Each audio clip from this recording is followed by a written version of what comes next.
truck starts, and the red is out. We've got a caution in turn 4, and it's the 0 of Ray Cicerelli, who's spun on fire there too. Yeah, it is.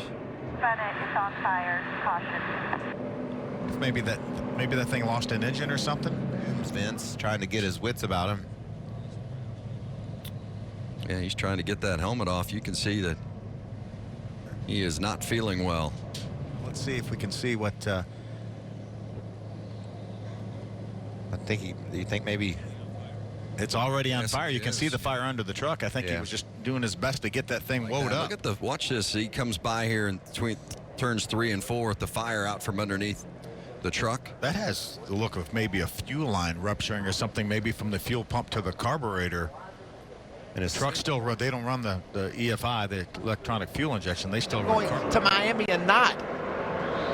Up against the wall is the 98 of Grant Enfinger.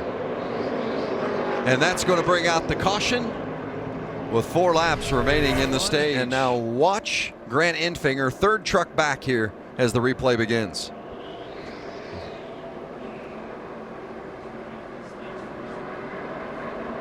as they come down into turn 1, you can see he dives for the corner, and Phil, that tire just went. Yeah, man, oh man, what about a 45-degree angle into the outside safer barrier. There's another view of it there. Probably not, well, more like a 20-degree angle, but a hard hit nonetheless. It's been such a good season for that 98 team. Enfinger with 9 top 5s this season, battling. Right, but I mean, we're just talking ever so slight bending in of that right front fender, and you lose downforce. Oh!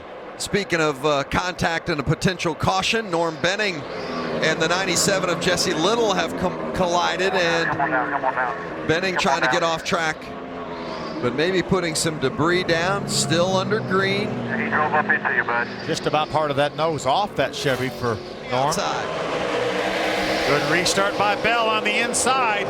Oh, trouble! Rhodes is turned around by Cindric. Heavy contact in the 27 of Ben Rhodes, and Matt Crafton involved as well. Austin Cindric got into the back of the 27 of Ben Rhodes. See what happened. Watch the 19 and the 27. The 19 of Cindric goes low, and Cindric and Rhodes came down a little bit to try to protect his position. Cindric got in the back end of him. Yeah, I think it was definitely a situation where Ben came down a little bit there to try to block the advance of the 19. He had a great run and hard contact there with Matt Crafton. I mean, that's on the restart. I mean, Rhodes' truck came all the way off the ground. It hit so hard. That just tells you how intense the speed is here at Phoenix. Those trucks just torn all to pieces. There's the block, there's the dive, and then the block. Look at that truck up in the air. And it's not over yet. Really fortunate that Austin Cindric got by. Unfortunately, Matt Crafton not nearly as fortunate. A couple of trucks behind this mess was the 13 of Cody Coughlin. Let's see what he saw. Yeah, that was definitely a situation where Austin Cindric did not just go up there and move that 27 truck out of the way. He just nailed the start, Phil. Yep. The restart was perfect. Look at the momentum he has there. Never touched him right there, but now you see Ben fading to the left side there to try to stop that advance by the 19. He just, Cindric just had a perfect restart. Was past the start-finish line, dove to the bottom of the racetrack. Rhodes reacted to the 19 truck diving to the bottom and drove lower, and the 2 trucks made contact. And that is the end of Ben Rhodes' championship hopes, and his crew chief Eddie Triconis cannot hide the disappointment. A couple of teammates side by side for the lead. Bell stays in it. They both run off the racetrack. There's more trucks off the track than on it. Little contact. There's the blocking. The 99 of Sargent, the 97 of Jesse Little, and the 16 of Ryan Truex. What the hell just happened? We don't know either. Down the back straightaway. There's the 97 and 99. They go down. The 16 there at the very bottom. They're 4 wide underneath the racetrack. And they all have to funnel into turn 3, and there just simply isn't room. Yeah, too many trucks trying to get into one spot. There was just no room. sure Yeah, but Ryan when you go Truex, down off the track, you got to have, when you come back up. It's a funnel. there were way too many trucks trying to get back on the racetrack and have about 50 feet wide to try to make that corner. Great pictures from our Fox Sports team here. Look at that. 5 wide we see there. It looks And only like one of them on the racetrack. and Truex is trying to make it 6 wide.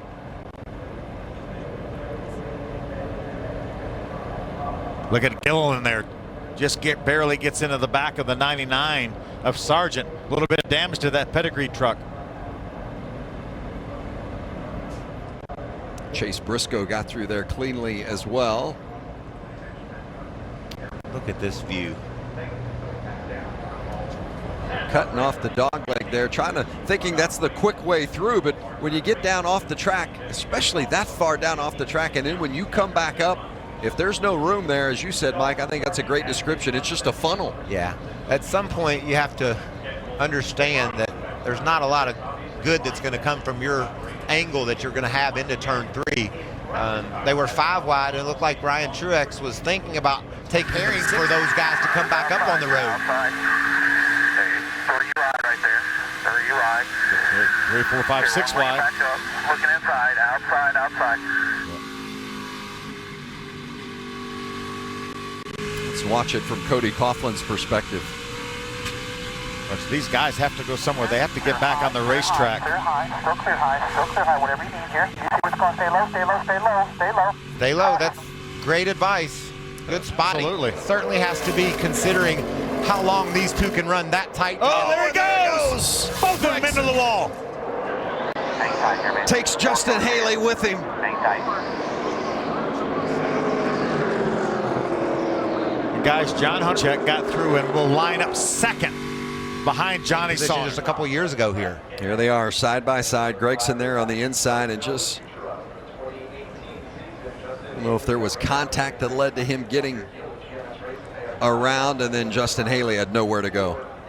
Wow, right in the door. There had definitely been some contact between the 18 and the 4. Whether or not it directly led to the 18 taking a spin there, I'm not sure. It's hard to tell from this angle. As Michael said, you see Christopher Bell way down hugging that 18 truck, and it looks like it just got him loose, Michael. We see so many times that truck on the inside loses that air off the rear spoiler of that truck, and around he went. Christopher had nowhere to go. He had to give him room. He had to chase it up there. He made hard contact with the outside wall, and look at John Hunter. Yeah, some debris off the 24 truck. Bumper bars and everything 18. bouncing. There's another piece of a splitter or side skirt that John Hunter runs into. Kaz Grala also ran over that bumper bar that's laying in the middle of the racetrack. John Hunter Nemechek able to get through and is now going to find himself in position to possibly win this race and clinch a spot in the Final Four next week at Homestead. And this is what Nemechek saw. See him down on the bottom of the racetrack, comes up the racetrack, just breaks loose, rotates around, kept it off the wall there on the outside.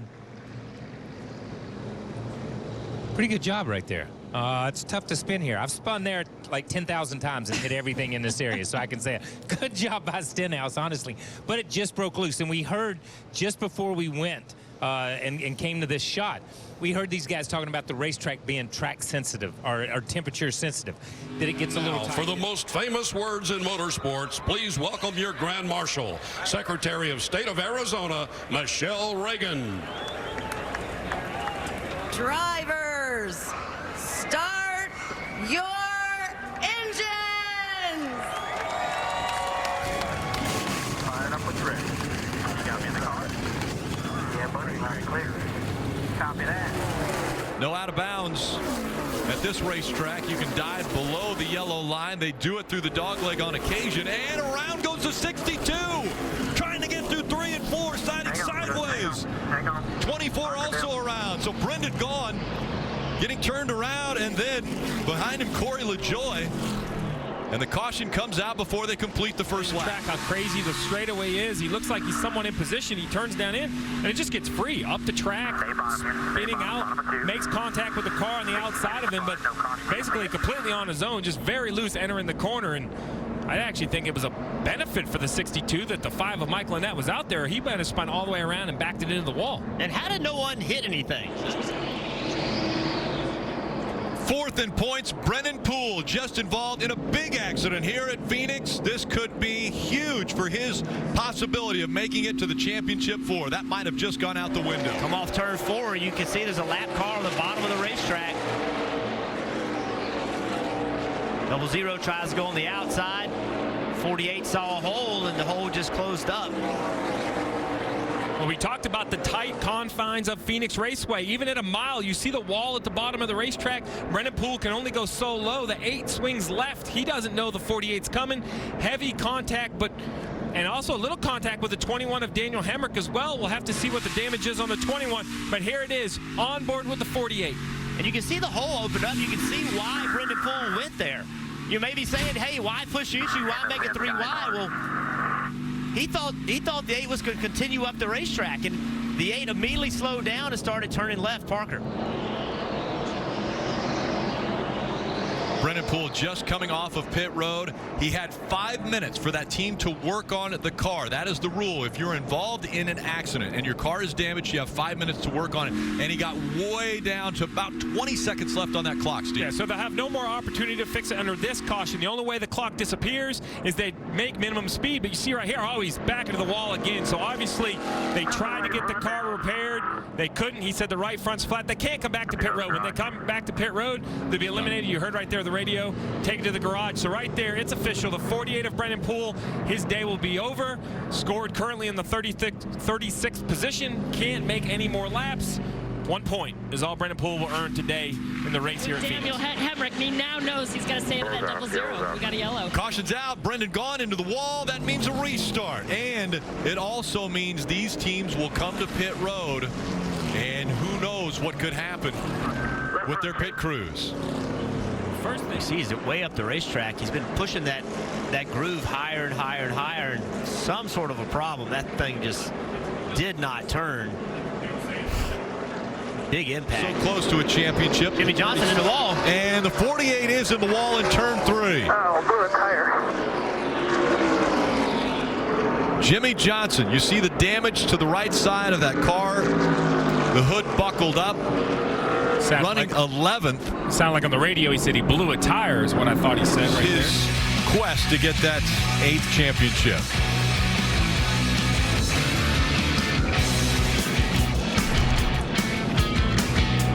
And the caution has come out.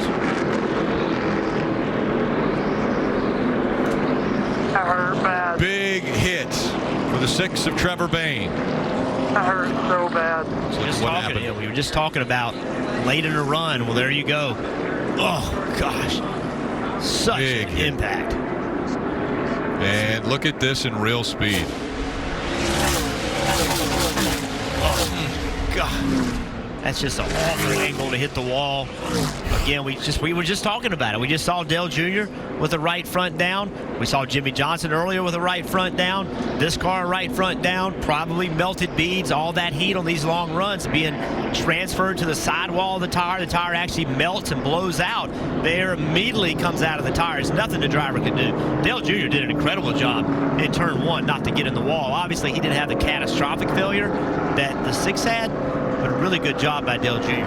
We were showing in practice earlier and qualifying the speeds that they were able to maintain through 3 and 4. It's still over 100 miles an hour that they're going through the turn, and they're accelerating as they're getting into 4. So the speed could have been, over 100 miles an hour as he was trying. Still a lucky dog. Thought it was going to be all right. Get back on 1 down, try to work our way through it. And I got really tight for about 3 laps there. I was telling Matt we got to pit soon, and the bead let go. So just too much heat. It wasn't a wear issue, and that's about the worst place you can blow a right front. I've done that in an Xfinity car once, and I hope I never have to do that again. Take another look at the 37 right here and what happens to him. He's coming through the dog leg. Oh, looks like a flat tire. Tire explodes or brakes come through the tire. It's hard to say, Jeff, but definitely an issue well before the corner for the 37. It's hard to say what it was, but it was violent looking. There was contact right there. Maybe it cut the left front tire down.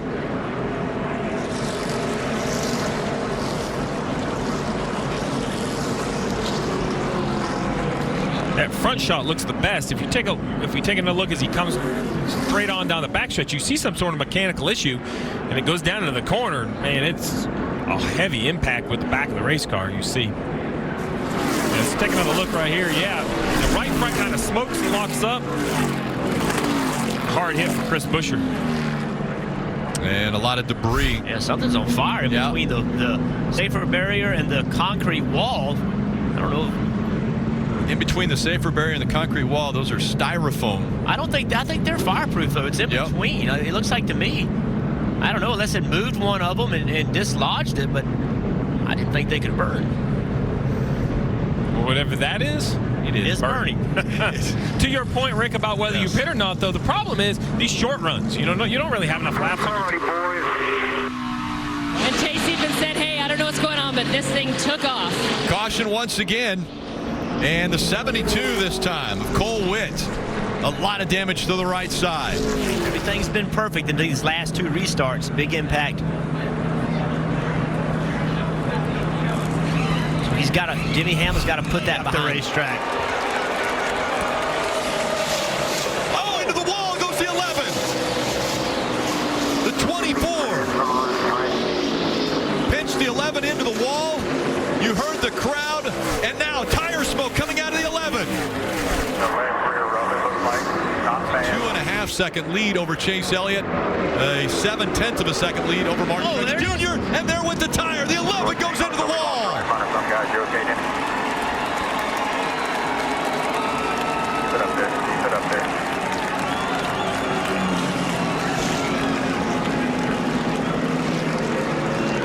And as we saw earlier with the 48s of Jimmy Johnson, that could be the championship hopes going up in smoke for Denny Hamlin.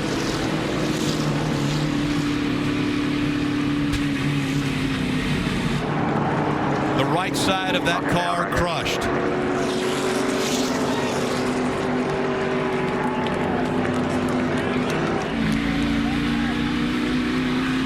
This came from. Look how high up the racetrack they are. And, 24 car and run way up the racetrack, got into the back of the 11 and, came off the corner and, just didn't give the 11 any room. And obviously he feels like it was warranted from what happened in Martinsville. And it goes down to the corner. You see right here, the left front tire flat. Nothing the 11's going to do. Pretty solid contact with that safer barrier.